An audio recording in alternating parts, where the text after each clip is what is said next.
Hello guys, आज की इस वीडियो में हम आपको एचडीएफसी के सेविंग और करंट अकाउंट के बारे में बताएंगे कि कैसे आप सीएससी एचडीएफसी के पोर्टल से अकाउंट ओपन कर सकते हो। और अगर आप एक सीएससी संचालक हैं और आपकी बैंकिंग फैसिलिटी की सर्विस एक्टिवेट है तो आप इस सर्विस पर काम कर सकते हैं। अगर आप एक नए वीएलई भाई हैं तो आपको सबसे पहले बैंक मित्रा पर रजिस्ट्रेशन करना होता है। उसकी कुछ प्रोसेस होती है और प्रोसेस के बाद अप्रूवल होती है। अप्रूवल के बाद आपकी बैंकिंग फैसिलिटेटर की सर्विस एक्टिवेट होएगी, तब आप इस सर्विस का लाभ उठा सकते हो। इस सर्विस को आप कस्टमर को तक पहुंचा सकते हो। तो आइए साथियों, वीडियो को स्टार्ट करते हैं। और वीडियो को स्टार्ट करने से पहले एक गुजारिश, कृपया आप सीएससी खेड़ी नरू के ऑफिशियल यूट्यूब चैनल को सब्सक्राइब करें। अगर आपको इस वीडियो से रिलेटेड कोई क्यूरी है तो आप कमेंट बॉक्स में लिखें। अगर आप किसी दूसरी वीडियो के बारे में जानकारी लेना चाहते हैं तो हमने बहुत सारे टॉपिकों पे वीडियो साथियों बना रखी है, ताकि आप अपनी क्यूरीज को उसी वीडियो के नीचे लिखें, हम आपको रिप्लाई भी करेंगे अगर कोई किसी परेशानी फिर भी रह जाती है। तो आइए साथियों, वीडियो को स्टार्ट करते हैं। वीडियो को स्टार्ट करने के लिए सबसे पहले हमें आना होता है सीएससी एचडीएफसी बैंकिंग के पोर्टल पर। इस पे हम क्या चाहेंगे, आइए स्टार्ट करते हैं। साथियों, सबसे पहले हम अपना डिजिटल पोर्टल ओपन करेंगे। डिजिटल पोर्टल ओपन करने के बाद हम यहाँ सर्विसेज में जाएंगे। सर्विसेज में जाने के बाद हमें यहाँ पे search box right side up corner search box पे हम लोन लिखेंगे। लोन लिखते ही हमारे यहाँ एचडीएफसी लोन ये आ गया साथियों। इस पे हम क्लिक हेयर करेंगे और क्लिक हेयर करते ही हमारा यहाँ पे पोर्टल ओपन हो जाएगा। साथियों, ये तो है एक जो सभी ओपन करते आ रहे, पर एक और आपके पास तरीका है। आप यहाँ पे इसे क्लोज करके, क्योंकि हमें साथियों टाइम बचाना होता है, हमें दिन भर बहुत सारे काम करने होते हैं। अब आप यहाँ पे डायरेक्ट एड्रेस बार में सीएससी लोन लिखेंगे साथियों। सीएससी लोन लिखते ही साथियों हमारे को पोर्टल उसी साइट पे लेके आया। ये देखिए साथियों, और यहाँ पे अभी तो मैं लॉगिन किया था इसलिए इसने यूजर नेम पासवर्ड नहीं मांगे, पर जैसे ही मैं सीएससी लोन लिखते ही इस ई लोन लिंक पे क्लिक करता हूँ तो साथियों हमारे क्रेडेंशियल मांगे जाएंगे और हम उस क्रेडेंशियल से आगे बढ़ सकते हैं। अब आते हैं हम account opening. Individual saving account, current account, दो तरह के अकाउंट होते हैं।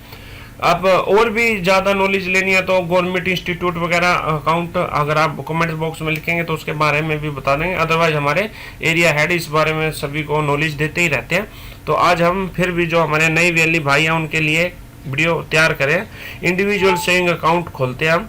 इंडिविजुअल सेविंग अकाउंट में भी अलग अलग तरह के होते हैं। कोई जैसे सैलरी अकाउंट होता है, कोई फार्मर अकाउंट होता है, अलग अलग तरह के अकाउंट होते हैं। यहाँ हम क्लिक करेंगे, क्लिक करते ही यहाँ पे कस्टमर की डिटेल मांगी जाएगी, वो हम वन बाय वन ऐड करते हैं। ये साथियों हमने कस्टमर का नाम, मोबाइल नंबर, डीओबी और पैन इत्यादि एंटर किए हैं साथियों। अब हम प्रोसीड पे क्लिक करेंगे। प्रोसीड पे जैसे ही क्लिक करेंगे हम, हमारे सामने ऐसा इंटरफेस आएगा। अब साथियों यहाँ हम एक इंस्टा अकाउंट खोलने जा रहे हैं। अगर आपका मोबाइल नंबर आपके आधार से अटैच है, कस्टमर का मोबाइल नंबर उससे अटैच है, तो आप कस्टमर का इंस्टा अकाउंट ओपन कर सकते हो साथियों। अब यहाँ पे ओपन योर अकाउंट नाउ पे क्लिक करेंगे साथियों। इंस्टा अकाउंट क्या होता है साथियों, आप अपने एंड पे ही, मतलब एक वीएलई अपने साथ के साथ जैसे ही आप अप्लाई करो, साथ के साथ उसका अकाउंट नंबर क्रिएट हो जाता है साथियों, जिससे कस्टमर को कहीं बैंक वगैरह जाने की जरूरत नहीं पड़ती। अब हम यहाँ पे कस्टमर का मोबाइल नंबर डालेंगे, दोबारा से पैन नंबर डालेंगे, कैप्चा डालेंगे और फर्दर आगे बढ़ेंगे साथियों। जो डाटा साथियों हमारे से मांगा हमने एंटर किया। एंटर करने के बाद हम यहाँ पे टिक मार्क करेंगे। टिक मार्क करते हम कंटिन्यू पे क्लिक करेंगे। पोर्टल हमारे को आगे ओटीपी की तरफ लेके जाएगा। अब हम कस्टमर से ओटीपी लेके एंटर करते हैं। ओटीपी एंटर करते ही वेरीफाई एंड प्रोसीड। अब ये साथी हमारे सामने इंटरफेस आ गया। भाई केवाईसी डॉक्यूमेंट, भाई किस डॉक्यूमेंट के आधार पे बेस पे हम अपना अकाउंट ओपन करना चाहते हैं साथियों। अब मैं आधार कार्ड सिलेक्ट करूंगा। आधार कार्ड सिलेक्ट करते ही मैं प्रोसीड पे क्लिक करूंगा। आई एग्री करेंगे, यहाँ पे शायद एग्री पे क्लिक करेंगे। अब यहाँ पे अपने डॉक्यूमेंट का हम नंबर एंटर करेंगे साथियों हमने डॉक्यूमेंट्स का नंबर डाल दिया। अब हम प्रोसीड पे क्लिक करेंगे। ऐसा इंटरफेस आएगा। यहाँ पे आधार ओटीपी ऑथेंटिकेशन पे टिक करके प्रोसीड टू वेरिफिकेशन जाएंगे। वेरिफिकेशन जैसे ही हम टिक करते हैं, हमारे पास आधार रजिस्टर्ड आधार मोबाइल नंबर पर ओटीपी जाएगा साथियों। ओटीपी एंटर करने के बाद चेक बॉक्स को टिक करेंगे और प्रोसीड पर क्लिक करेंगे। ऐसा इंटरफेस आएगा साथियों। अब यहाँ पे हमारे को मेन डिसीजन यहीं पे लेना होता है। ये 4 से 5 तरह का अकाउंट होता है, जैसे सेविंग अकाउंट जो नॉर्मल अकाउंट होता है, उसके साथ एक फार्मर अकाउंट होता है साथियों, जिसमें 6 मंथ का मतलब बैलेंस मेंटेन करने का टाइम दिया जाता है, जिसमें 2500 रुपये मिनिमम बैलेंस मेंटेन करना होता है। सेविंग अकाउंट में 5000 रुपये के आसपास बैलेंस मेंटेन करना होता है। और जो ये मिनी एक saving mini for small merchant, जो ये छोटे मोटे दुकानदार होते हैं, उनके लिए भी एक अकाउंट होता है, जिसमें कई सारी फैसिलिटियाँ दी जाती है, जैसे मशीन वगैरह, जो स्वयं मशीन वगैरह, बीच में काफ़ी फैसिलिटी होती है। ये एक छोटे दुकानदार के लिए होता है। 3 अकाउंट तो साथ ये हो गए, और एक अकाउंट ये सैलरी अकाउंट, जो हम वहाँ पे स्टार्टिंग में भी देख पा रहे थे। यहाँ पे है, जो यहाँ देख पा रहे थे हम, ये सारे ऑप्शन यहाँ भी है। सैलरी अकाउंट यहाँ से ओपन करेंगे, और इंडिविजुअल करंट अकाउंट सिर्फ यहाँ पे हम लीड डाल सकते हैं, ये खुलता हमारा बैंक में जाके ये। पर जो ये मैंने 3 अकाउंट बताए हैं आपको, सेविंग अकाउंट और फार्मर अकाउंट और सैलरी अकाउंट, ये आप साथियों यहीं पे ओपन कर सकते हो। अब मेरे पास कस्टमर है, उसका सैलरी अकाउंट खोलना है। सैलरी अकाउंट भी साथियों ये वाला, एक हस्बैंड उसका नौकरी पे है और उसकी घरवाली का, हमने उसकी वाइफ का अकाउंट ओपन करना है, वो भी उसके साथ सैलरी अकाउंट में कवर होती है। पर हम उसका सैलरी अकाउंट ही ओपन करेंगे साथियों, तभी हमारा जीरो बैलेंस का अकाउंट ये ओपन हो पाएगा। कारपोरेट सैलरीड अकाउंट पे हम सिलेक्ट करेंगे। सिलेक्ट करने के बाद अब हम यहाँ पे नीचे एम्प्लॉयर नेम लिखेंगे। एम्प्लॉयर नेम जैसे यहाँ पे आ जाएगा नाम, मोस्टली सभी के नाम एडिड होते हैं ऑलरेडी। हरियाणा ये आ गया, और अब हम आगे बढ़ेंगे। आगे प्रोसीड का ऑप्शन इसने हमारे से मांग लिया। ब्रांच में किस में आपने ओपन करना है, हरियाणा और करनाल तो सिलेक्ट है ही ऑलरेडी। अब हमने उससे मिनी ब्रांच उसके साथ जो अटैच है, हमने वो सिलेक्ट की। अब हम आगे बढ़ेंगे साथियों। अब हम यहाँ कैंडिडेट का फोटो लगाएंगे। फोटो लगाने के बाद इसे हम अपलोड करेंगे। अपलोड यहाँ सक्सेसफुली शो करेगा, यहाँ ये हो गया साथियों। अब हम यहाँ पे नाम सिलेक्ट किया। अब यहाँ पे एक चीज़ ध्यान रखने की जरूरत है, ये मैरिड लेडीज है जिसका मैं अकाउंट खोला हूँ, पर यहाँ पे प्रीफिक्स में पहले से ही MS है। अब मैं अगर इसे MRS मिसेज कर देता हूँ, MS की बजाय मिसेज कर देता हूँ, तो यहाँ डेटा मिसमैच आएगा। ये चीज़ें बड़े ध्यान रखने की ज़रूरत है, यही मैं इसमें आपको बताना चाहता हूँ। यहाँ पे मैंने इसको मैरिड किया। अब हम इसका डेटा 1 बाय 1 कंप्लीट कर लेता हूँ और आगे बढ़ेंगे। तो एक एरर शो करेगा, उस एरर को कैसे रिमूव करेंगे वो बताते हैं। हमने यहाँ पे ईमेल ID वगैरह डाल के सब डेटा फिल किया, माता पिता का नाम, हस्बैंड का नाम डाला, और प्रोसीड पे हम क्लिक करते हैं। प्रोसीड पे जैसे ही हम क्लिक करते हैं साथियों, अभी के लिए तो एरर नहीं आया, पर कई बार अगर एरर आ जाता है, नेम मिसमैच का एरर शो कर देता है। यहाँ पे आधार में और पैन में डिटेल मिसमैच करिए, तो आपने वहाँ जहाँ पे मिसेज किया था, तो आपने वहीं पे उसको मिस कर देना है, तो आपका एरर साथियों मतलब नहीं आएगा।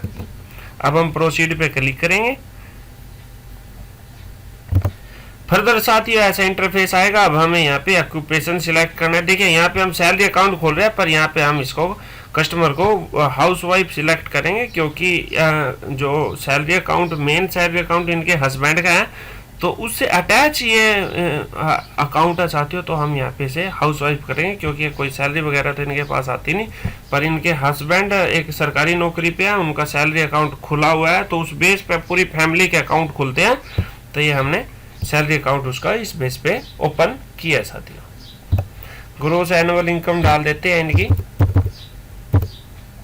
2 लाख रुपए, और अब हम यहाँ पे प्रोसीड करेंगे। यहाँ पे हम उनका घर कैसे है, कंपनी प्रोवाइडेड ओन है, अपना घर है इनका। और अब हम जैसे एड्रेस वगैरह सब अपने ऑटो फिल है, क्योंकि हमने ये इंस्टा अकाउंट खोल रहे हैं हम यहाँ पे, और हमने आधार अथेंटिकेशन के साथ हम आगे बढ़े, तो हमें किसी प्रकार का कोई एड्रेस डालने की ज़रूरत नहीं है। पर अब एक बात ध्यान रखने की ज़रूरत है साथ ही, यहाँ पे कई बार जैसे एड्रेस का दो का ऑप्शन है, कंपनी और यहाँ पे जो ये रोड नेम नीचे लिखा है खेड़ीनरू 46 आ रहे हैं, यहाँ पे कई बार खाली आता है और यहाँ पे मैंडेटरी कुछ ना कुछ डालने के लिए आपको बोलता है, तो आपने यहाँ पे कुछ भी ना डाल के सिर्फ एक खाली स्पेस दे देना है साथियों, आपका अकाउंट ओपन हो जाएगा। अगर आप यहाँ पे कोई डॉट लगाते हैं या कुछ भी लिख देते हो तो आपका अकाउंट ओपन नहीं होएगा, वो आपकी लीड क्रिएट हो जाएगी और आपको उसे कन्वर्ट बैंक में जाके मतलब करवाना पड़ेगा, फिर आपको किट वहीं बैंक से ही प्रोवाइड की जाएगी साथियों। अब ये इंस्टा अकाउंट नॉमिनी डिटेल डाल देते हैं।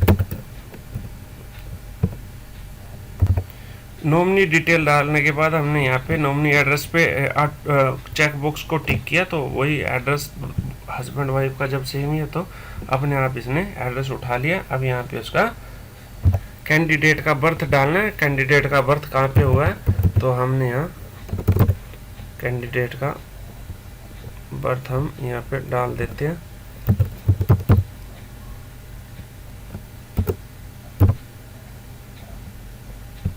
और आगे बढ़ते हैं। यहाँ पे आप कभी भी टिक ना करें, क्योंकि आपका एड्रेस टिक करने की तब जरूरत है अगर आपका एड्रेस मेलिंग एड्रेस और टैक्स मतलब दूसरा एड्रेस कहीं पे जिसके पास करंट एड्रेस और परमानेंट एड्रेस अलग अलग होते हैं, उसको टिक करने की जरूरत होती है। आप यहाँ पे कभी भी टिक ना करें, आप अपना यहाँ पे एक LG कोड में आपकी CSC ID पहले से लिख के आएगी और LC कोड में आपने अपनी CSC ID दोबारा से एंटर कर देनी। एंटर करते ही आप जैसे ही सबमिट करोगे आपके सामने आपका अकाउंट नंबर शो हो जाएगा साथियों। यहाँ पे वीडियो KYC टिक करें एंड एग्री एंड कंटिन्यू।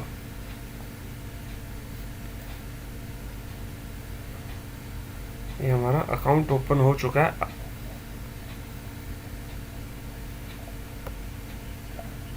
ये देखिए साथियों अकाउंट नंबर हमारा जनरेट हो चुका है और कस्टमर ID और यहाँ पे अभी IFSC कोड बॉम्बे का है, पर अगर जैसे हमारी कंप्लीट हो जाएगी KYC कंप्लीट होते ही हमारी किट हमारे घर पे आएगी, तो उसमें हमारा कंसर्न ब्रांच का ही IFSC कोड मेंशन होगा। थैंक यू दोस्तों।